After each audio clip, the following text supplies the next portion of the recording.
Probably my favourite brushes in Illustrator are the art brushes indicated by this little symbol here. Now, if you want to follow along, select the brush tool and make sure you're in Art Brush Superhero Start.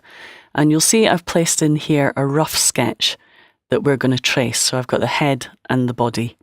And we're going to select the line work layer. Now, you need to have an active layer to paint on, so make sure you've got the line work layer selected.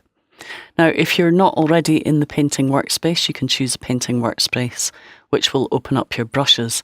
And I've just double clicked on the swatches, colour and colour guide to collapse those palettes. Now, we could choose a charcoal brush, say, to create some artwork. And if I paint with my brush, it creates a charcoal-based artwork, as you would expect. Now, if I select that, notice that it's just a path with some artwork on it. And if I double click this to go into my art brush options, I can adjust the size. So I can go in and say, well, keep it a fixed size, but just adjust it up to be a little higher. And if I click on preview, I can see that changing over time. Now I can also have pressure sensitivity control the brush, but we're just going to leave it fixed, but increase the size. Now if I click OK, and say apply to strokes, that's going to apply it to my stroke. And if I select the direct selection tool now and select this stroke, I can move it around, move the points around, and you'll notice that it adjusts the artwork on the path accordingly. So it does its best to wrap it around the path. Now it's important to note that that is just a path. If we go to outline mode, so if I go to view outline, all I'm seeing is an outline, and then Illustrator has applied artwork to that. So let's go back and choose preview view again. Now, if I double click again to open up my brush options, we can decide how the brush scales. Does it scale proportionately? Does it stretch to fit the stroke length, or do we stretch it between guides? If you stretch proportionately, when you adjust the size, it's going to adjust it in all dimensions. You quite often end up with something like this. It's just not practical. So the default is to stretch it along the path. But you may not want to distort your artwork like that. So there's also a new option for stretch between guides. And what you can do with this is you can say, okay, I only want to stretch it between here and here. I want the end to remain constant. And that way it only stretches the middle. And that becomes really useful when you work with artwork that's less organic. And we'll have a look at that a little bit later. So there's lots of options in here. You can also reverse the direction, change the direction of the path. And you'll notice that if I have preview on, I can see that updating as I make changes. You can also ask it to be colorized, and that means if I choose a different color, it would show up on the path. You can also flip it. So if we want it going the opposite direction, we can flip it across or flip it along. And there's also overlap options in there. And this is a brush that's been created for us, but what we're going to do to have a look at these options a bit more is actually create our own artwork. So I'm going to say leave strokes, and it's going to go back to the default settings. And we're going to get rid of that stroke. So I'm just going to select it and hit backspace a couple of times to delete it. Now what I want to do here is, we've already seen how easy it is to draw regular lines. So I'm not going to bother showing you how to create just a basic artwork line. So what I'm going to do is show you how to create an art brush that we can use to paint the hair. Now, if I was to, first of all, select the ellipse tool, just to show you how this works. If I click and draw an ellipse, okay, and I want to reverse the fill-in stroke, so I'm going to hit Shift X to do that, so it will fill my ellipse with black and have no stroke.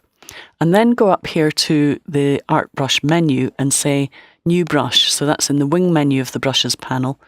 New brush, and I'm going to say create an art brush from my artwork. And I'm going to click OK. And it now brings up my dialog box. So I'm going to call this variable width round end. So I like to create my own brushes for inking artwork, and the variable width stroke up here is OK, but you can't apply that to all brushes. And the other thing is it has sharp ends, and I quite like having a slightly round end. So this is how you create a brush. So we're going to create a basic round-ended variable width brush, and I'll click OK. And then we can get rid of the artwork, so just backspace to delete it.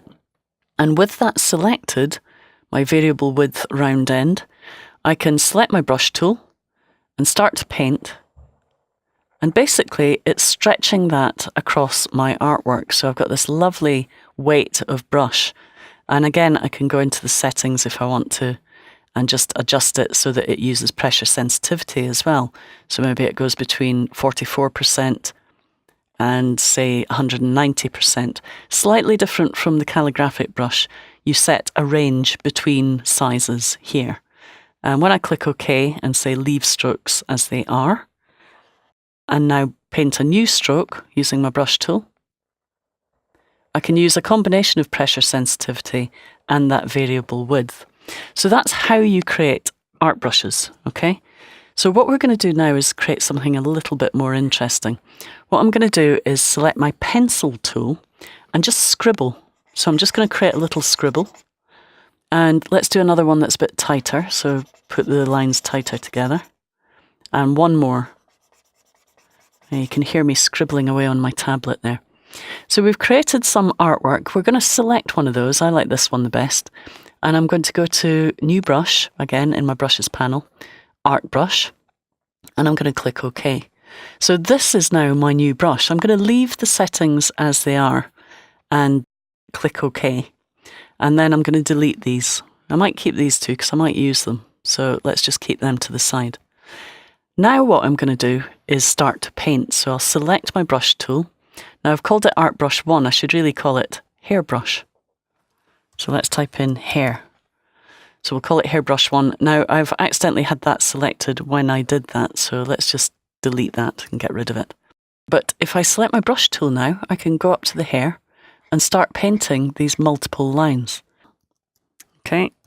With the default setting, as it is, it's going to stretch to fit stroke length, but in this case, scale proportionately works quite well.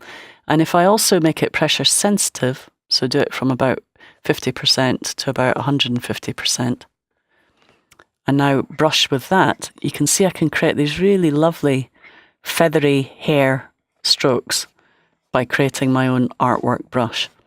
So that's a little bit about how you can create these artwork brushes. The only other thing that I want to show you is how to scale with guides, which we'll have a look at in a second. But for now, just have a practice with that. And once you've had a practice, you can stop the movie playing back and then come back and have a look at the second part, where we'll have a look at how to control how the brush scales. Okay, so I'm guessing you've had a little practice while I've been practicing as well, and you're probably enjoying it quite a bit. I get really carried away with drawing with these lovely art brushes. Okay, so I suppose I better stop and show you something else. You can actually switch off that layer and have a look at this layer where I've done a little bit of a better job. Nobody was watching me on that one, so I kind of prefer that one. So let's switch on this layer and just delete the artwork from there. And then what I'm going to do is show you another little trick with art brushes. Now if I open up this file here, this is my brush practice pad, and in here I've got a whole load of brushes that you can play around with. For now, what I want you to do is go down and select the arrow brush, and then select the brush tool if you haven't already selected it. And it's a red arrow, and if I paint with that, you'll notice what it does. It paints this lovely red arrow in whichever direction I drag. Now the only thing is, if I draw a short one, it squashes the tip, and if I draw a long one, it stretches the tip. And if I was to draw something like that, we're going to end up with it all distorted as well and curled around. So what I can do is I can open up my brush options and stretch it between the guides. Remember I said I was going to show you how to do that earlier. So basically I say, okay, I'm happy to stretch it between here and here, but not on the actual arrowhead of the brush. And now we get these lovely stretchy tails, but the arrowhead remains the same. So I'm going to click OK, let's say apply to strokes, and that will apply the changes. And now if I paint, I can paint these lovely long swirly shapes, but still maintain the same size of my arrowhead.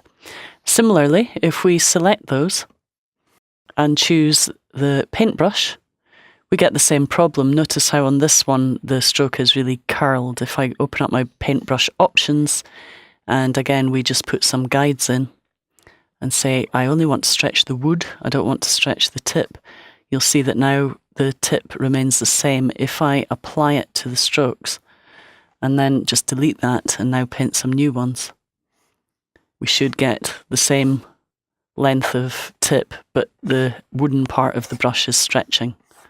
So great fun playing around with these different brush types. So have a little play in my brush practice pad.